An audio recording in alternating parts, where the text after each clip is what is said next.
Government strengthens forming committee to investigate the root cause of customs market fire outbreak. More than 44,000 senior 4 candidates are writing their final exams nationwide. And South Sudan marks International AIDS Day amid rising stigmatization.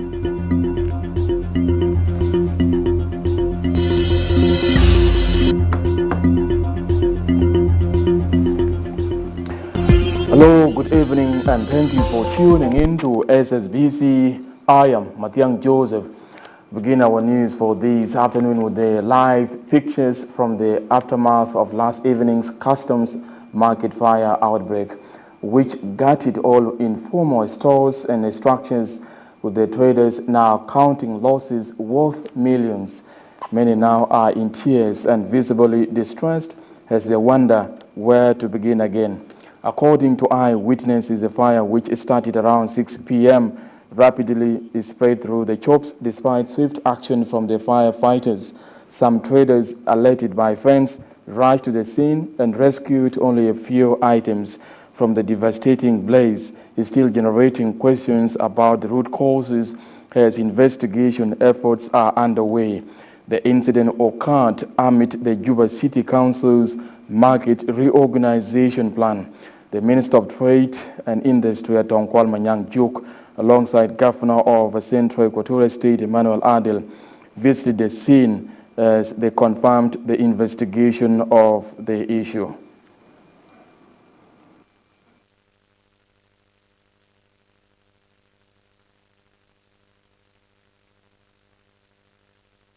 And what we have seen clearly is unfortunate, because as we sit here and look behind us here, we find that many people have been affected, and among them are foreigners and South Sudanese as well, including women who are of course vulnerable. Most of these people are trying to put food on their tables.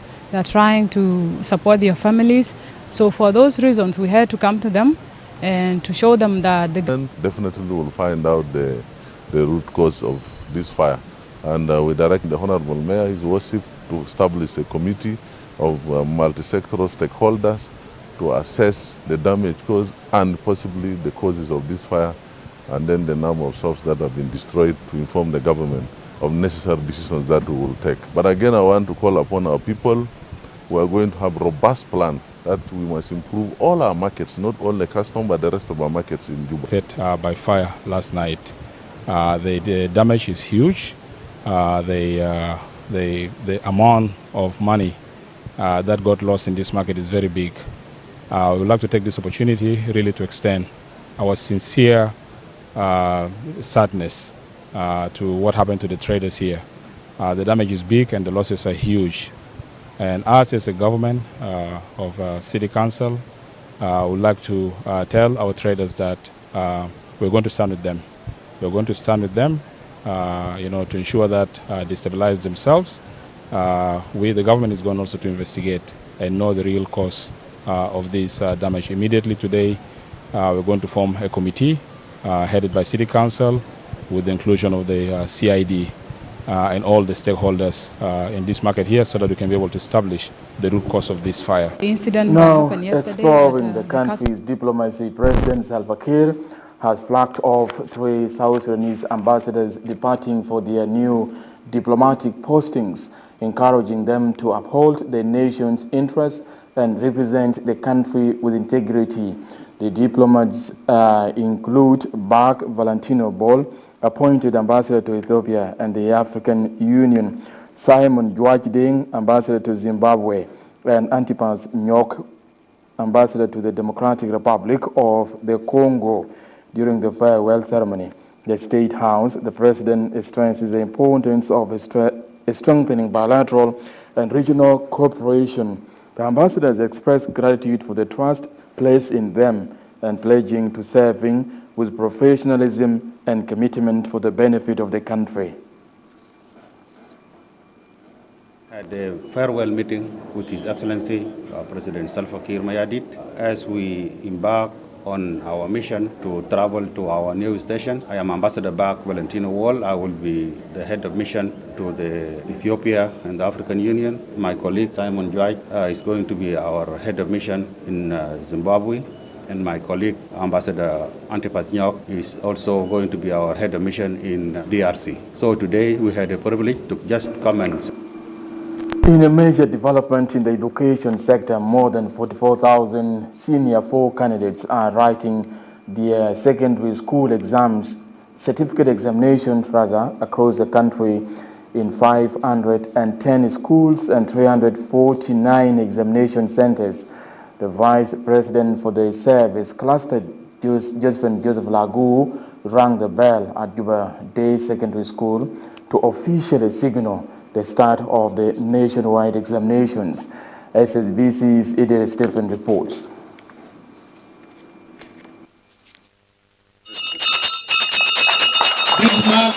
As the bell has been rung by the Vice President and Chairperson of Service Cluster, more than 40,000 secondary school candidates across the country picked their tools to sit for the final secondary school examinations. The Vice President and Chairperson for Service Cluster, Jospin Laguyanga, encouraged the candidates to approach their question papers with confidence and hope for better results. This ceremony is not only symbolic, but it represents our collective commitment to the future of our nation and to the future of our children. To our dear candidates, today marks the start of the final step in your secondary education journey. You have worked hard, sacrificed your time, and shown your determination to reach this point. I encourage you to approach these examinations with confidence. The Minister for General Education and Instruction, Kuyok Kabol Kuyok, urged the invigilators and guardians as well as parents to guide the candidates and create a peaceful atmosphere for them. Today is a milestone in the education career of many of our students who begin their senior 4 exams this morning. For that, I congratulate the students, the parents, and the teachers for this achievement. I also want to wish them all the best of luck. However, as I said last week, we do not tolerate any form of malpractice. The governor for Central Equatoria State, Emmanuel Adil Anthony, also encouraged the candidates to perform with confidence to produce better results and make their parents and the nation proud. Today's ringing of bell marks a significant milestone in your academic journey, my dear students. As you begin your exams, remember, success is not just about passing examination, but rather is growing, learning, and becoming the best version of yourself. Believe in yourself and stay focused, and give it your best shot because your future relies on your hard work. Among the 44,364 candidates are refugees from the Sudan, as well as the internally displaced persons students at POC sites across the country. Idris Stephen, SSBC News. South Sudan reaffirmed its commitment to expanding access to HIV treatment as it joins the rest of the international community in marking World AIDS Day. Health officials warn that stigma and discrimination remain major challenge to ending HIV and AIDS. SSBC's Leila Osman reports.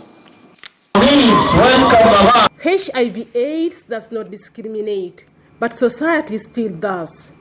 As South Sudan commemorates World AIDS Day, stigma, discrimination, and harmful gender norms continue to fuel new infections and silence many who are living with the virus.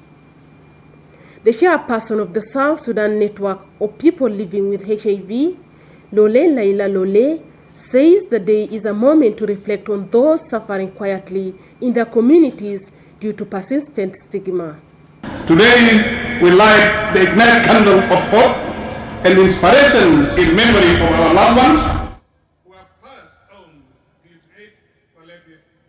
The chairperson of the South Sudan AIDS Commission, Dr. Justin Kawash says the commission carries its mandate with deep respect and renewed commitment, reaffirming the national goal to end AIDS by 2030.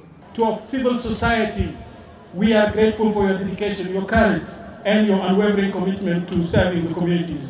You are the bridge between the people and the service they need, ensuring that the most vulnerable, marginalized, and the displaced population are not left behind. The UN commitment to supporting the national HIV response to ensure that we leave no one behind. The National Minister of Health, Sarah Cletorial, says despite global challenges and economic constraints, the government remains committed to sustaining HIV/AIDS programs. But this celebration is a reminder that we have lost so many loved ones, but we are now at a juncture where we are able to save many lives.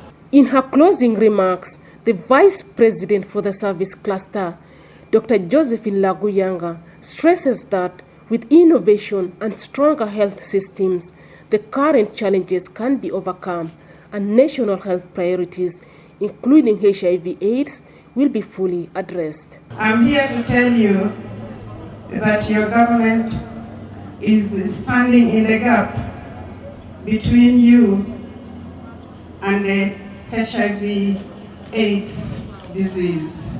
We are standing in the gap. We are also standing in the gap for those who have perished due to the illness, and those who have left behind their loved ones. As the world marks this day, the message remains one of love, dignity, and support for all regardless of HIV status. Leila Osman, SSBC. The government says it is renewing efforts to strengthen environmental policies to addressing humanitarian and environmental concerns in the country's oil-producing regions as momentum builds for the passing of the environmental bill to enhance environmental protection in the country.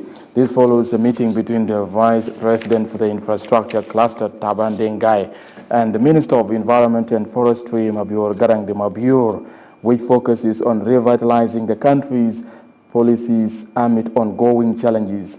Minister Mabior explained that they discussed mechanisms to combat pollution in the oil fields in Unity State, where environmental contamination continues to affect the health of the host communities. We discussed issues pertaining to the challenges, why the ministry has not done a few things, and we agreed that we will push on the passing of the law, the bill for environment, which is in the Ministry of Justice, which without this bill being passed, many things cannot be done, because we have not, the Environmental Management Authority has not been established because of this bill. The meeting also touched the issues of waste management in Juba, and the most touching issue is the environmental bill that the Honorable Minister, with the help of the Vice President, will all push so that that bill is passed for us to be able to manage our environmental resources and keep our environment sustainable. Now, Norway, through its ambassador to South Sudan, Roar Oxidal, has reaffirmed its commitment to supporting the country's peace and unity efforts. This follows a meeting between the Presidential Advisor on National Security Affairs, Galwag Manime, and the Norwegian diplomat, focusing on advancing political dialogue to resolving outstanding issues in the peace implementation. To reassure the ambassador of the President Salva Kiir's commitment to addressing political challenges and restoring durable peace in the country. Today I met with Honorable Tutku Katwak. We discussed the current situation in South Sudan. I highlighted Norway's priorities, which are de-escalation and dialogue. following a series of engagements with the European Union, the Union of Journalists of South Sudan, and digital teams. Information Minister Atanywaga Ateng has reaffirmed his commitment to collaborations aimed at strengthening the communication sector, stressing that protecting journalists remains a key priority. SSBC's Francis Oliver has the details.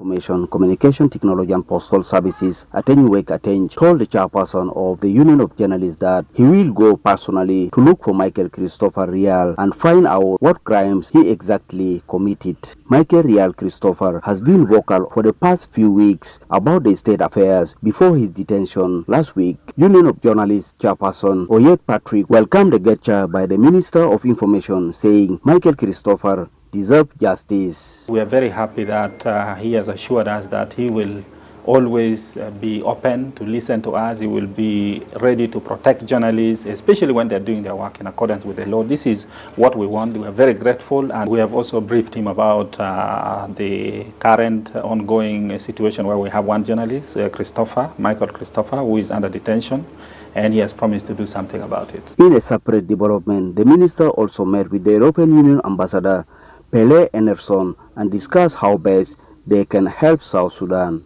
In his remarks after meeting the minister, the diplomat says EU has given South Sudan 40 million euro to improve electricity in Juba. We are looking very closely now to support the electricity connector between Uganda and South Sudan and Juba, which would enable green electricity to come here. This is an EU project that has been in the making with the African Development Bank. So I think this is the most significant infrastructure investment. So it's not only the peace agreements, but also some of the hardware that is needed for development. In total, I think it's about 200 million, but some of it is loans to Uganda. And for the EU part, it's about 40 million euros to support the South Sudanese participation in this electricity project. The minister further met Digital Vice President Dichan Aoul and discussed voice call and internet tariffs to enable alleviate South Sudanese from the excessive charges. The minister told Digital that he is forming a technical committee after Christmas to sit with all the telephone companies to find out why their charges are high and find a way to reduce their tariffs. Well, the earlier next year, I will be forming a committee that will sit with 3 mobile network operators to tell us exactly what are the challenges and why their operation is actually different. Minister is always on records urging communication tariffs to come down, saying it is a fundamental human right. Francis Oliver, SSB. The South Sudan Mental Health and Psychological Support Conference kicks off on Monday to support the implementation of the African Union Transitional Justice Policy within the national context. The 4-day conference brings together experts from across South and West Africa, including those with expertise in contexts similar to South Sudan. Addressing the gathering, the Minister of Justice and Constitutional Affairs, Michael Makwelwath, appreciated the contributions of peace partners in spotlighting the impact of violence on mental health. The Executive Director of the Center for the Study of Violence and Reconciliation, Anne Moyo, underscored the importance of establishing support centers for victims of violence and others affected by mental health challenges in the region. The main objective of the conference is to highlight the effects of violence in mental health, how to heal the effects, reconcile the affected communities, and to build a sustainable peace in the Republic of South Sudan. I would also like to mention the important role played by the AU, the CSVR, for seconding a mental health expert to Juba in 2024 to do research on possible establishment of a national center for victims and survivors. This underscores the South Sudan's peace partners' commitment and dedication in addressing the effects of conflict and facilitation of reconciliation.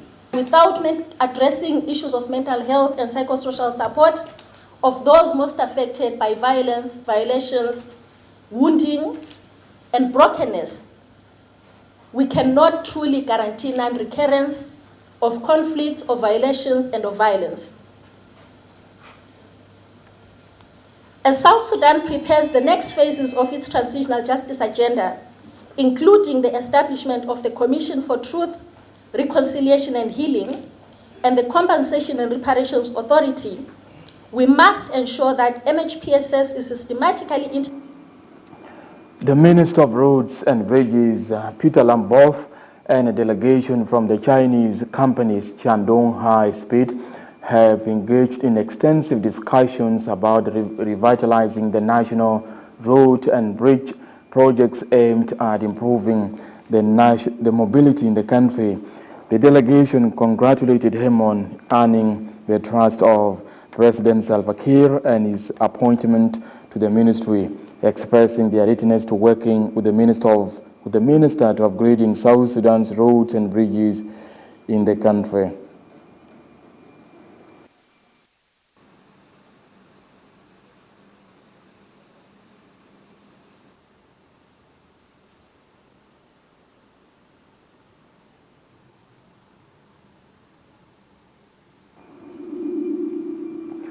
Now, the mining authorities have suspended all licenses for traditional exploration and mining issued to companies operating in Western Barghazal State, effective until further notice. In a news conference, the Undersecretary of the Mining, Dr. Matiok Santino, outlined plans to conducting a general assessment and survey of mining activities in the state in 2026. Dr. Matiok also confirmed that the investigations into the recent incident at Jebel Iraq in central Equatorial State, where 4 artisanal miners lost their lives, have been launched. License and small-scale mining license in Western Barghazal State is temporarily suspended until further notice. These measures allowed the government to initiate a comprehensive geological survey of South Sudan starting in Western Barghazal State. Preparatory work has commenced and the official launch is scheduled for January 28, 2026. The ministry is committed to transparency and responsible mining practice and will provide updates on the survey as progress. The Ministry of Mining has received the preliminary reports regarding the deadly incident in Jebel Iraq of Central Equatorial States. They claim the lives of 4 artisanal miners. This incident is being investigated and full report will be rendered to the relevant authorities. It categorically denies any allegations that Honorable Adut Kirmayadit hold an active license with the Ministry of Mine. Honorable Adut has neither sought nor being granted any mining concession nor show any interest in mining activities within Jebel Iraq at the Ministry of Mine. The ministry has no record indicating her involvement or ownerships in any mining operation in South Sudan. We call all relevant authorities to thoroughly investigate the incident in Jebel Iraq and the ruling SPLM has reiterated its readiness to lead the country into its first post-independence general elections at the end of the transitional period. The leadership meeting attended by the deputy chairpersons and key members echoed the call of the SPLM chairman, President Salva Kiir on the need to reorganize the party in preparation for the upcoming elections in 2026. In a media statement, Secretary General Dr. Paul Kordi stresses the SPLM's dedication to strengthening its party structures and upholding the core values of the liberation struggle while preserving the movement's founding principles and identity. SPLM National Secretariat has organized this meeting in pursuant to the direction of the chairman of the SPLM, Salva Kiir Mayardit, who directed the SPLM structures, cadres, and membership that next year we have to hold election as enshrined in the extended roadmap of the RRCs. This meeting brought together top SPLM officials in the Secretariat as well as in the government. We discussed a wide range of issues regarding peace implementation, peace building in the country, issues of the party, and we've agreed to implement the directives of the chairman as he has issued them during the oath ceremony. We want to assure our membership and our cadres that the movement is moving forward, and the SPLM, as said by our chairman in 2005, that the SPLM has no reverse gear. So we're going to move forward to strengthen our party and strengthen the values of the liberation. Now let's go to Yambio, the capital of Western Equatoria State, where public consultations continue, a process bringing different groups to present their views towards driving the country's permanent constitution. SSBC's Stewart Abogo reports. Constitutional Review Commission outreach in Yambio has given local communities a platform to voice their demands for the future of South Sudan. The discussions, which focus on the foundational framework of the new constitution, highlighted a clear desire for greater autonomy and accountability. On the critical issue of governance system, both the business community and the farmers' union were unanimous advocating for a federal system. Their argument is that federalism will allow them to exercise their rights at the grassroots level. So what we need is federalism, because we're the citizen, so we need the right whereby we can decide in order to say something. We want to avoid the issue of appointment degree every weekend. We really need to elect the leaders. National election should be done after every 5 years. When any leader within your period of 5 years, you are not doing well, we as a citizen we have a right, when we raise our concern, the government should listen to us. The participants also laid out specific and detailed demands for the Bill of Rights, asking for concrete legal protections to be enshrined in the Constitution. The Constitution, right bitabanat, lakin lanna awlat, mindina right, lema bida Constitution. A traffic police cannot ask me in December for license. There should be a period for processing license and a period also where government said from this time up to this time, no asking somebody, you will renew your license next year. Not on Christmas Day, you are asking me for. Medera sagir de ikunu wahe manna madera smatane gal via sagir tegaba na de bitade you should give a time that you are going to work for first 3 years or 2 years. After the 3 years, then you come down, then we also vote for another person. Not only one, we depend only on one person. When we hear the degree, the same person whom we are not interested. They also unanimously agreed that land should belong to the indigenous community.